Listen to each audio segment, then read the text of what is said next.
The antiseptic stench of the Salt Lake Hospital wrapped around me like a heavy shroud, stifling every breath as I stood frozen in despair.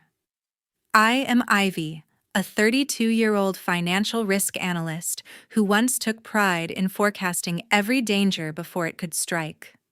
The rhythmic, hollow drone of the ventilator was the only sound in that sterile room where my husband lay with a shattered femur after skidding off a fog-drenched highway.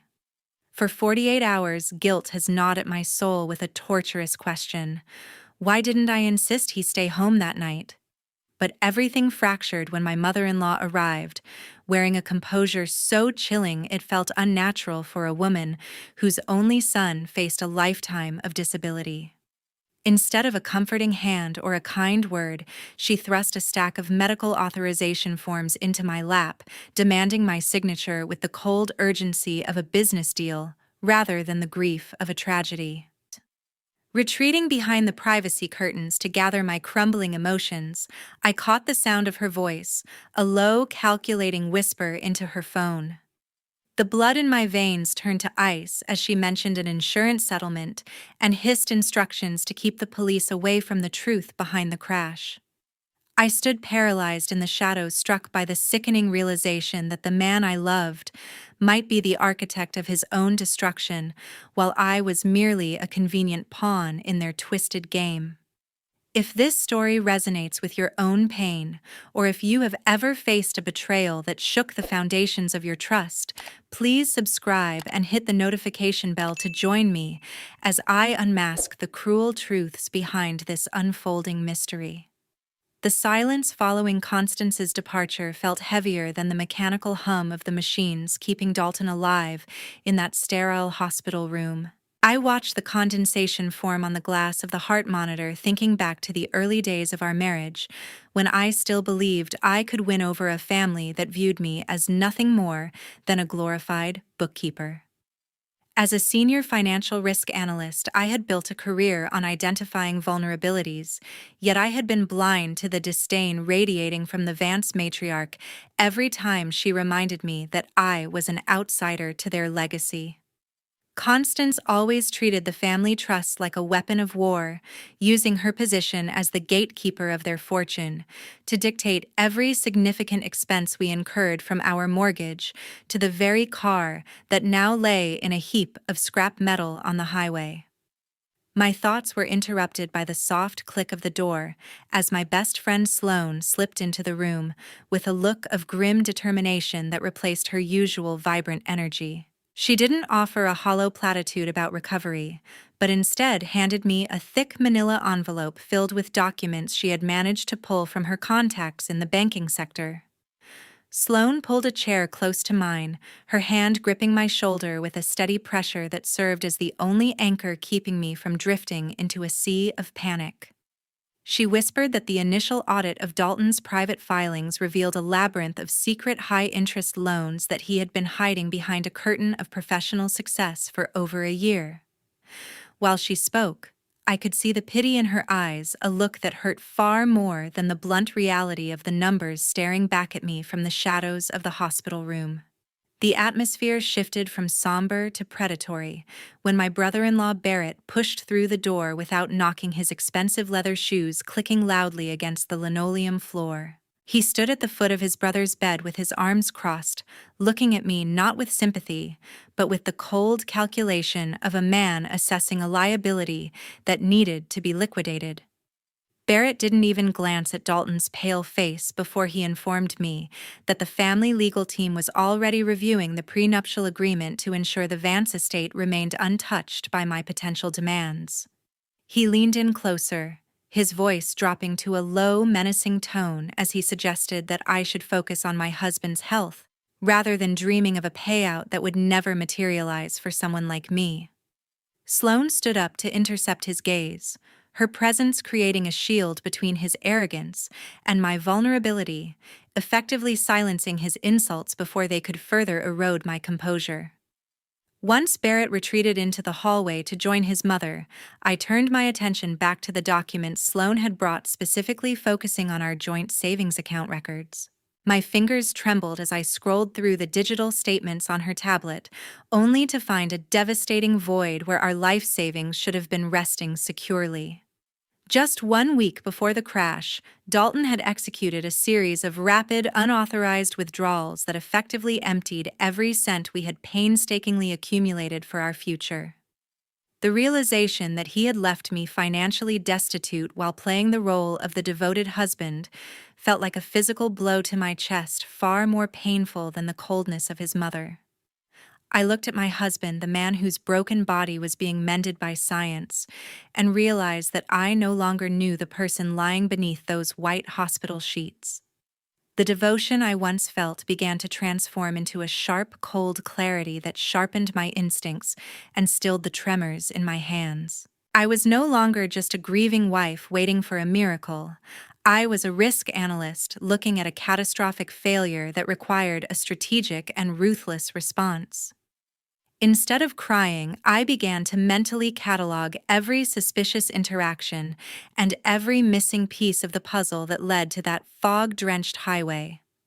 Every movement I made from that moment on would be calculated to protect myself from the family that was already preparing to discard me like an unwanted relic. The game had changed, and while they saw a broken woman, I was already beginning to build a fortress out of the very evidence they thought they had hidden from my sight. The hospital hallway finally succumbed to a ghostly silence as the clock on the wall shifted toward the hollow hours of early morning. I waited until the night nurse finished her rounds before reaching into the back of the closet to retrieve the laptop Dalton always insisted on keeping within arm's reach. My fingers moved with practiced precision across the keys, utilizing the decryption skills I had perfected during years of auditing complex corporate fraud. It didn't take long for the security layers to crumble, revealing a digital wasteland of bookmarked offshore gambling sites and desperate emails to casino hosts. The sheer scale of the losses displayed on the screen made my stomach churn, proving that the man lying in the bed was a stranger who had gambled away our entire life while I slept beside him. As I scrolled deeper into his archived folders, the sound of the heavy door creaking open sent a jolt of adrenaline through my paralyzed limbs. Barrett stepped into the dim light of the room, his eyes instantly locking onto the glowing screen in my hands, with a predatory intensity that betrayed his panic. He lunged forward with his hand outstretched, demanding that I hand over the device before I saw things that were none of my business. I instinctively pulled back, sliding my personal phone out of my pocket to trigger the voice recorder, while he began to hurl insults that echoed off the sterile walls. He hissed that I was a nosy outsider who should have stayed in my lane instead of digging into family matters that I could never hope to understand. His arrogance eventually became his undoing when he let slip a remark about how Dalton was supposed to make the accident look cleaner than this bloody mess. I kept the recording active as Barrett ranted about the inconvenience of the police investigation and how his brother had failed to execute the plan properly. He claimed that the family had spent too much time cleaning up Dalton's financial disasters to let a little thing like a shattered femur ruin their chance at a fresh start. My heart hammered against my ribs as I realized that the crash wasn't just a mistake, but a calculated move to escape the debt that was drowning him. Barrett eventually realized he had said too much and backed away into the shadows, though the damage to his secret was already captured in digital stone. After he stormed out to find Constance, I returned to the emails and found a hidden insurance policy that had been issued only days before the highway incident. Constance had personally signed for a specialized accident indemnity package that promised a massive payout in the event of a catastrophic loss of mobility. The policy was structured so specifically that it felt like a blueprint for the very injuries Dalton was currently being treated for in this room.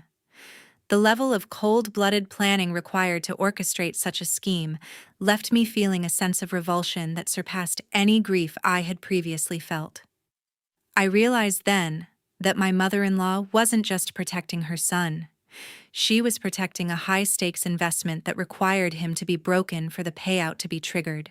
A subtle shift in the rhythm of the ventilator drew my eyes back toward the bed where my husband lay, seemingly motionless. I noticed a slight tightening in Dalton's jaw and a microscopic flicker of his eyelids that didn't match the patterns of a deep coma. I leaned in close, whispering his name while watching the way his pulse spiked on the monitor despite his best efforts to remain perfectly still. It became sickeningly clear that he was fully conscious, hiding behind a mask of trauma to avoid the difficult questions the police were starting to ask. He was a silent participant in this theater of deception, watching me struggle with guilt while he waited for the insurance money to solve his self-inflicted problems. Standing between the man who had betrayed me and the evidence of his family's greed, I felt a new kind of strength replace my former despair. They thought I was a convenient pawn because of my loyalty, but they had forgotten that my job was to find the hidden cost of every lie. I carefully backed up all the files to a secure cloud drive, ensuring that every gambling debt and every secret policy would be available when the time was right. The Vance family had spent decades building a fortress of lies, but they had left the door wide open for someone with my specific set of skills to tear it down. As the first rays of dawn began to touch the hospital window, I knew that the game was far from over, and this time I was the one holding all the winning cards. The morning sun offered a deceptive brightness that did little to warm the biting winter air as I made my quiet exit from the hospital. I told the nursing staff that I needed a few hours at home to shower and collect my thoughts, but my hands were already tight on the steering wheel of my SUV pointed toward the rugged terrain of Park City. My destination was a secluded cabin hidden at the end of a winding, snow-covered trail where I hoped to find the one person the Vance family had spent years trying to erase. According to an old encrypted file I had recovered from Dalton's laptop, his estranged older brother Elias had been cast out of the family long ago for refusing to participate in one of Constance's early financial schemes. The drive was grueling as the tires fought for traction on the unpaved paths, yet the physical struggle mirrored the mental exhaustion of processing the betrayals I had discovered. I found myself questioning every holiday dinner and every forced smile from the past decade, realizing that the entire Vance legacy was built on a foundation of sand and systemic cruelty. When I finally reached the small, weathered cabin, a man with a rugged, weary expression stepped onto the porch, looking at me with a mixture of suspicion and a haunting familiarity that reminded me of Dalton. Elias didn't invite me in immediately, but the moment I mentioned the name Constance and the recent accident, the defensive tension in his shoulders seemed to collapse under the weight of old wounds. We sat on the porch as the wind whistled through the pine trees and he began to explain the dark history of how his mother had manipulated the family's wealth through sheer ruthlessness. Elias reached into a rusted metal lockbox and pulled out a series of yellowed documents that contained the original signatures of their late father. He pointed out the blatant inconsistencies in the inheritance papers Constance had filed years ago, proving that she had forged the documents to strip Elias of his rightful share. The man's voice trembled with a quiet rage as he recounted the threats she had used to ensure he would never return to Salt Lake City to claim what was his. I watched him carefully, recognizing the same pattern of psychological warfare that Constance was currently attempting to use against me in the hospital corridors. As a financial analyst, I could see the mathematical trail of her greed, but hearing the human cost of her actions from her own flesh and blood made my blood boil with a new sense of purpose. Elias admitted that he had spent the last decade living in forced exile, his reputation destroyed by the lies his mother had circulated to protect the family's public image. He looked at me with eyes that had seen too much, asking if I was truly prepared to burn down the Vance empire to reveal the truth that lay buried beneath their polished facade. The atmosphere shifted when I promised to use my professional standing and the evidence I had already gathered to restore his name in exchange for his full cooperation. Elias agreed to provide me with high-resolution copies of the original inheritance documents and a sworn statement detailing his mother's fraudulent activities. He spoke about the relief of finally having an ally, someone who understood the intricate mechanics of the monster they were dealing with. I realized that for the first time since the crash, the crushing weight of isolation was beginning to lift, replaced by a strategic partnership that the Vance family could never have anticipated. As I began the long descent back toward the city, the silence of the snow-covered mountains felt less like a threat and more like a sanctuary for my growing resolve. I thought about Dalton lying in that hospital bed pretending to be broken, while his mother and Barrett moved the pieces of their financial game around his silent form. They believed that by isolating me they could force me into submission, but they had severely underestimated my ability to find the missing variables in their equation. My journey to Park City had given me more than just paper evidence. It had given me a witness who had survived their fire and was now ready to help me fan the flames. The realization that I was no longer a victim but a hunter sharpened my focus as I navigated the treacherous curves of the highway back toward Salt Lake City. I mentally organized the new information fitting the forgery of the inheritance into the larger puzzle of the insurance scam they were currently running. Every mile brought me closer to the confrontation that would inevitably tear their world apart, and for the once I didn't feel the suffocating blanket of guilt. I was bringing the truth back with me, and I knew that once I released it, there would be no way for Constance or Dalton to hide behind their curtain of deception any longer. The sun began its slow descent behind the jagged peaks of the Wasatch Range, casting long, bruised shadows across my living room as I waited for the final confirmation from Sloane. My phone vibrated against the mahogany coffee table with a series of high-priority alerts that contained the forensic analysis of our recent property filings. Sloane's voice on the other end sounded uncharacteristically hollow as she confirmed that the signatures authorizing the second mortgage on our home were sophisticated forgeries. She explained that Dalton and Constance must have collaborated to mimic my handwriting with terrifying precision, effectively stripping away the only financial safety net I had left. The betrayal felt like a cold blade sliding between my ribs, severing the last thread of hope I had held for my husband's integrity. While I processed the loss of our home, a secondary folder in the encrypted drive began to populate with images and bank statements linked to a hidden offshore account. I discovered that Dalton had been funneling thousands of dollars every month to a woman whose name I had never heard during our 10 years together. The feeling of being shattered rapidly transformed into a crystalline, predatory coldness as I looked at high-resolution photographs of my husband laughing on a sun-drenched beach with his mistress. These trips had been carefully presented to me as grueling business conferences, yet the digital trail showed a life of luxury built on the ruins of our shared savings.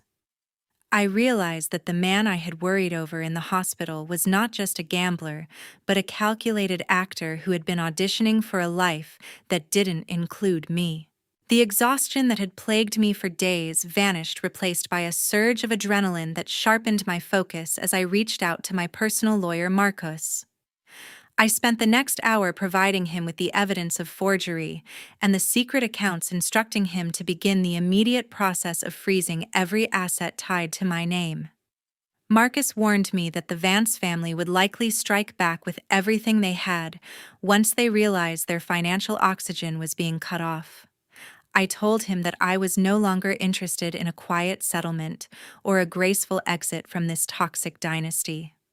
We worked through the legal paperwork to ensure that when the sun rose the next morning, Constance would find herself locked out of the very accounts she used to control my life. The realization that Dalton was scheduled to be discharged the following morning added a ticking clock to my preparations for the final confrontation. I began to practice my expressions in the hallway mirror, ensuring that not a single flicker of rage or knowledge would betray my hand before the trap was sprung. Constance would be watching me for any sign of weakness, expecting the same compliant daughter-in-law she had spent years molding into a pawn. I needed to remain the grieving, stressed wife just long enough to get them all in one room where they couldn't escape the truth I was about to unveil.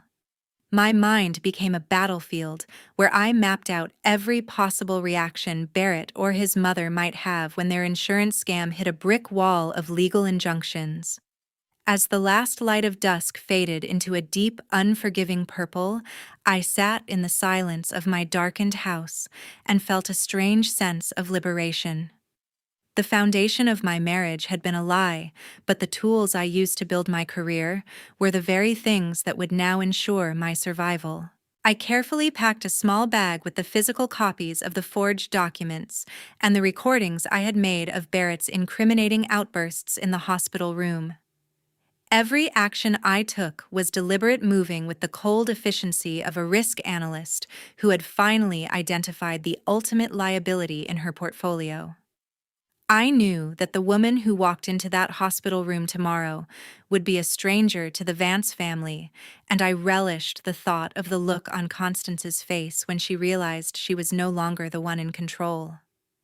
I spent the remaining hours of the night reviewing the timeline of the crash, once more connecting the mistress's travel dates with Dalton's desperate financial moves.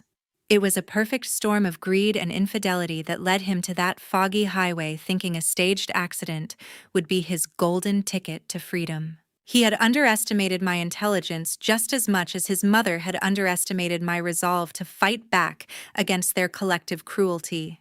The game they had started was reaching its endgame, and for the first time I could see the path to victory laid out clearly before me. Tomorrow would not be a day of recovery for Dalton, but a day of reckoning for every lie he and his family had ever told me. The morning air inside the hospital room felt deceptively calm as the clock struck 9, marking the final hour before Dalton was scheduled to be discharged.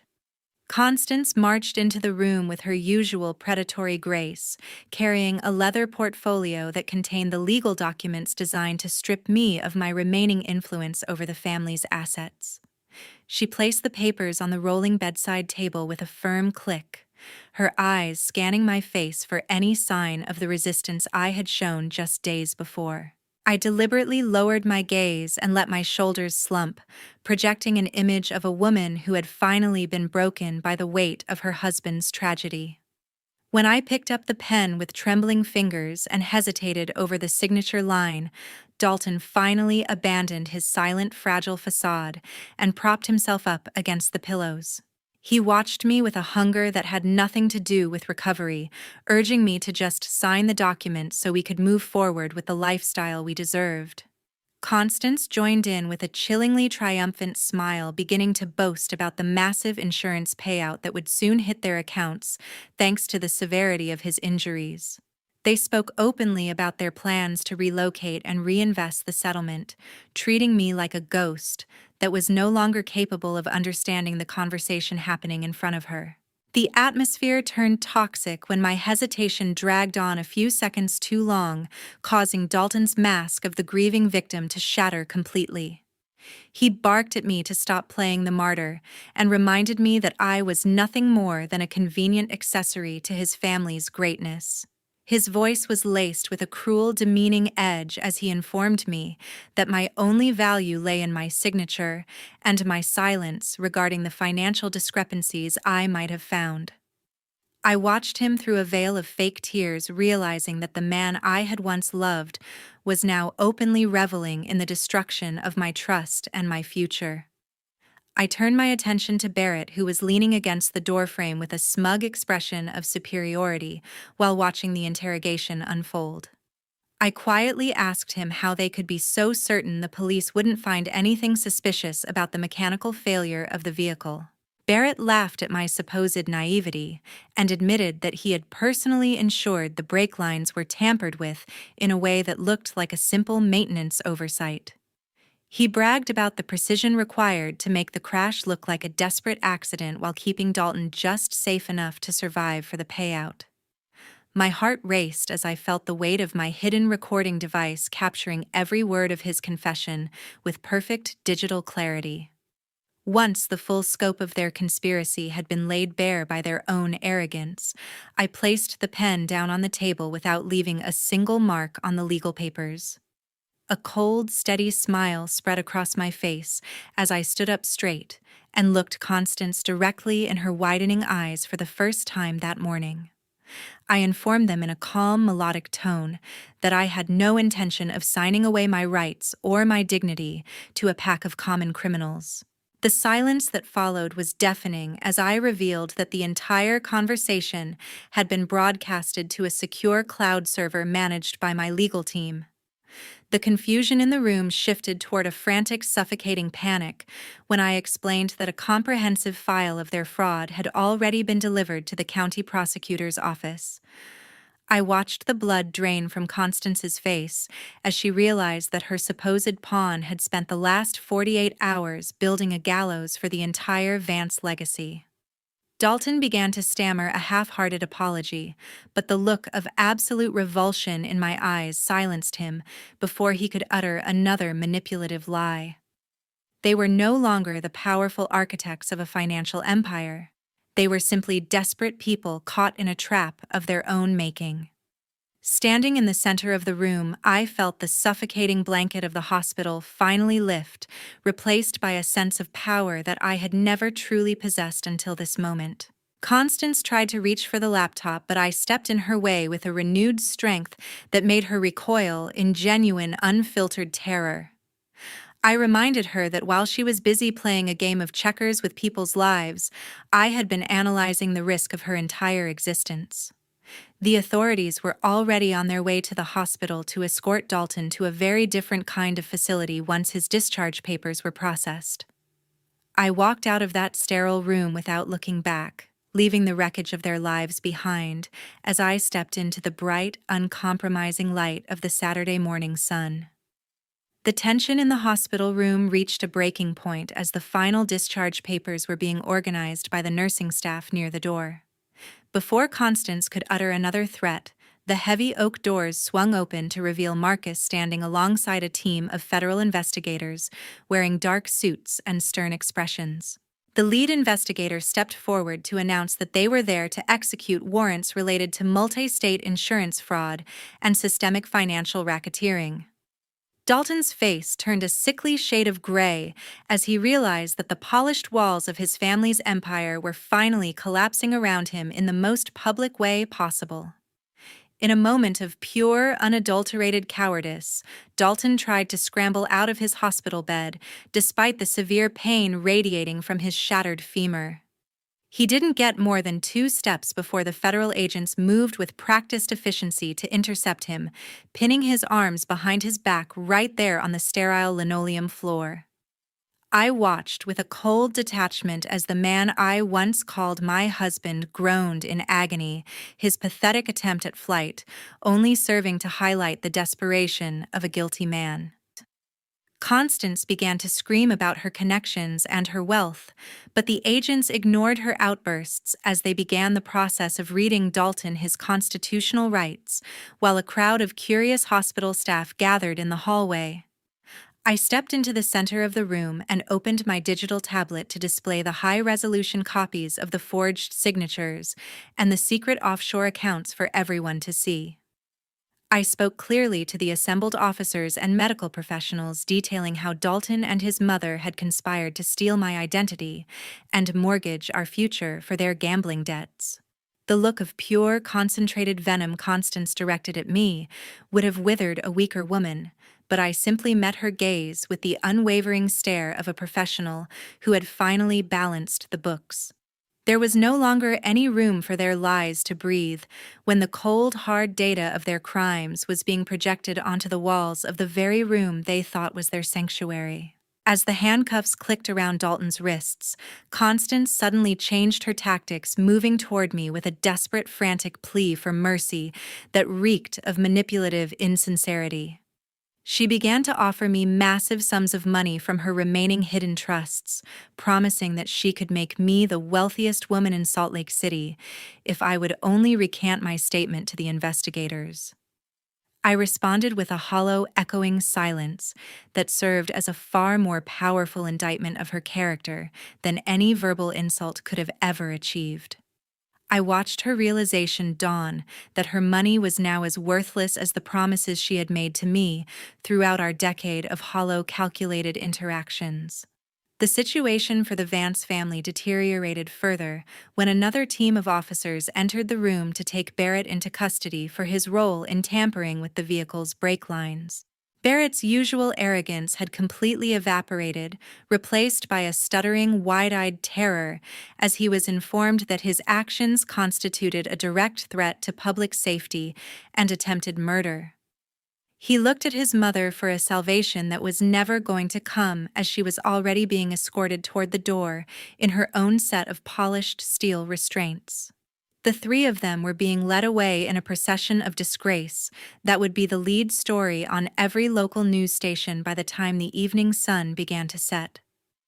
Before the officers took Dalton away to the medical wing of the county jail, I reached into my briefcase and pulled out the finalized divorce papers that Marcus had prepared the previous night. I placed the documents on the edge of the bed and informed Dalton that he was officially being stripped of every right to our shared assets, our home, and any future associated with my name. I watched him realize that he was leaving this hospital not for a life of luxury and insurance payouts, but for a cold cell and a reputation that was permanently stained by his own greed. He tried to speak, perhaps to beg or to blame me once more, but I turned my back on him and focused my attention on the investigators who were sealing the evidence bags. The legacy of the Vance family, which had once seemed as permanent as the mountains surrounding the city, had been completely dismantled in less than 60 minutes. I walked out of the hospital with Marcus by my side, feeling the cool morning air against my skin for the first time, as a woman who was truly free of their toxic influence. My professional skills as a risk analyst had allowed me to survive their game, but it was my refusal to be a silent victim that had ultimately secured my victory. As I drove away from the hospital, I knew that the path ahead would be challenging, yet I felt a profound sense of peace, knowing that the truth had finally been served. The shadows of Salt Lake City no longer held any power over me because I was the one who had finally brought the light into their darkest corners. 10 days of surgical silence have passed since the federal agents dragged the Vance legacy out of that hospital room in handcuffs, leaving me alone to watch the sunrise from my new glass fortress. The morning air over Salt Lake City isn't just cold. It's sterile, stripped of the suffocating scent of Constance's expensive perfume and the lingering stench of Dalton's betrayal. From this balcony, the world looks like a balance sheet, and for the first time in a decade, my life finally adds up. I've traded the sprawling haunted mansion for a high-rise sanctuary where the walls don't whisper lies and the floors don't hide forged documents. There is a primal, jagged satisfaction in knowing that while I sip this black coffee in freedom, the people who tried to bury me are waking up to the gray reality of a federal holding cell. The legal decapitation of the Vance family was a masterpiece of precision executed with the cold efficiency of an American corporate takeover. Dalton and Constance weren't just arrested, they were erased from the social fabric of the elite, their names now synonymous with the very fraud they tried to pin on me. The federal prosecutors have built an airtight cage around them fueled by the encrypted files I recovered, and the original inheritance forgeries that proved their entire fortune was a crime scene. Barrett, the arrogant brother who thought he could sabotage a car and call it fate, is learning that the American justice system has a very long memory for attempted murder. They played a high-stakes game of poker with my life as the ante, but they forgot one crucial rule: never try to outsmart a woman who calculates risk for a living. I spent the afternoon at my new firm signing a contract that finally reflects my worth without the toxic shadow of a husband's debt or a mother-in-law's interference. Walking through those glass doors, I didn't feel like a survivor. I felt like a conqueror who had burnt down a corrupt kingdom to build her own. My career is no longer a safety net for a family of predators, but a weaponized asset that I control with absolute authority. I watched the senior partner's eyes and saw something Dalton never had the capacity to feel: genuine, unfiltered respect for a professional who knows how to settle a score. Independence isn't just about having your own bank account, it's about having the cold-blooded resolve to cut off the hands that try to reach into it. The severance from the Vance bloodline was a necessary amputation, a brutal removal of the rot that had been masquerading as a marriage for 10 hollow years. Dalton's pathetic attempts to reach me through jailhouse letters are being fed directly into a shredder, their desperate pleas for mercy turning into confetti before I can even read the first line. A man who conspires with his mother to forge his wife's signature and stage a fatal accident for insurance money doesn't deserve a second chance. He deserves the crushing weight of the consequences. There is no room for sentimental garbage or hollow apologies when the person you shared a bed with was secretly measuring you for a coffin. I have wiped his name from my legal identity with the same clinical detachment one uses to delete a corrupted file from a hard drive. This journey has taught me the most brutal American truth of all: survival is a business, and you'd better be the majority shareholder of your own life. We are fed a diet of romantic delusions and family loyalty, but in the dark corners of the upper class, those are just tools used to keep the victims compliant. Financial autonomy is the only real religion that offers salvation, and a sharp mind is the only bodyguard that never sleeps. I was the one who analyzed the data, I was the one who planted the traps, and I am the one standing tall, while the Vance empire lies in ruins. Let this be a lesson to anyone who thinks a polished last name and a designer suit can protect them from a woman who has finally found her fangs. I am no longer the vulnerable wife who cried in the hospital corridor. I am the architect of a new, uncompromising reality where the truth is the only currency that matters.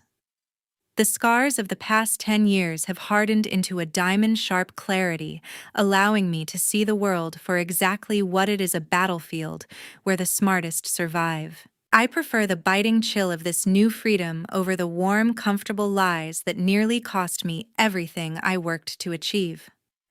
My story isn't a tragedy of a broken home, but a victory lap for a woman who had the courage to dismantle a dynasty and walk away without a single regret. The ink on my divorce papers is the only poetry I need, and the sound